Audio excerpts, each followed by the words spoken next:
Hi friends, welcome back to our channel.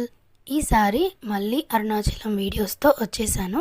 మన 9th point వచ్చేసి ఏమలింగం వచ్చేసి యముడైతే ప్రతిష్ఠించాడనమాట.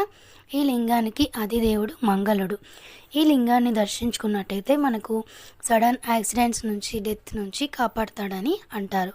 ఇంకా ఫైనాన్షియల్ ఇష్యూస్ ఉన్నా కూడా మనకు అన్నీ సాల్వ్ అయిపోతాయని అంటారు. మీకు గనక వీలైతే ఈ టెంపుల్లో కూర్చొని అంగారక రుణ విమోచన స్తోత్రం అయితే చదువుకోండి, చాలా మంచిది. మన 10th పాయింట్ వచ్చేసి పృథ్వీ నంది. కొంచెం ముందరకు వెళ్ళగానే యమలింగం నుంచి లెఫ్ట్ సైడ్లో వస్తుందండి.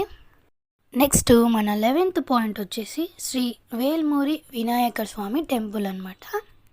ఈ టెంపుల్లో విశేషంగా స్వామివారి తొండం రైట్ సైడ్లో తిరిగి ఉంటుందన్నమాట. ఇక్కడ మనము ఏదైనా కోరుకుంటే వెంటనే జరిగిపోతుంది అని కూడా అంటారు. నెక్స్ట్ ఇక్కడ నుంచి కొంచెం ముందుకు వెళ్తే దూర్వాస మహర్షి ఆశ్రమం అయితే వస్తుంది.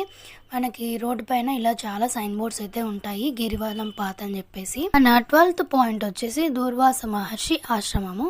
ఇక్కడ ఆశ్రమంలో ఒక వేప చెట్టు అయితే ఉందంట. వేప చెట్టుకి పసుపు కొమ్ము కట్టినట్టయితే సంతాన భాగ్యం కలుగుతుందని అంటారు. ఇక్కడ రాళ్లతో ఇల్లు కట్టినట్టయితే తొందరలో మనం ఇల్లు కూడా కడతామని అంటారు.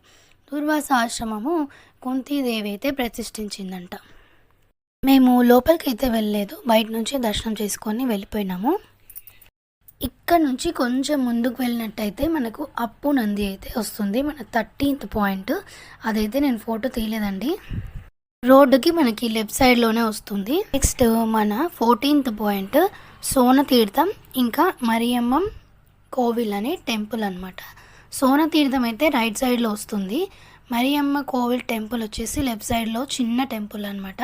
మేమైతే అది ఫోటో తీయలేదండి, తమిళ్లో ఉండడం వల్ల నేమ్స్ కొన్ని మిస్ అయినాము. నెక్స్ట్ మన 15th పాయింట్ వచ్చేసి తేయు నంది అనమాట. ఇదే తేయు నంది. ఇక్కడ దీపం వెలిగించి ఆ నంది కొమ్మెల్లో నుంచి గిరిని అయితే దర్శనం చేసుకుంటూ ఉంటారు. ఈరోజు మన వీడియో అయితే ఇంతే అండి. మరో వీడియోలో అయితే కలుద్దాం, ఇంకా కొన్ని విషయాల గురించి అయితే తెలుసుకుందాం. మళ్ళీ నెక్స్ట్ వీడియోలో కలుద్దాం. Bye bye.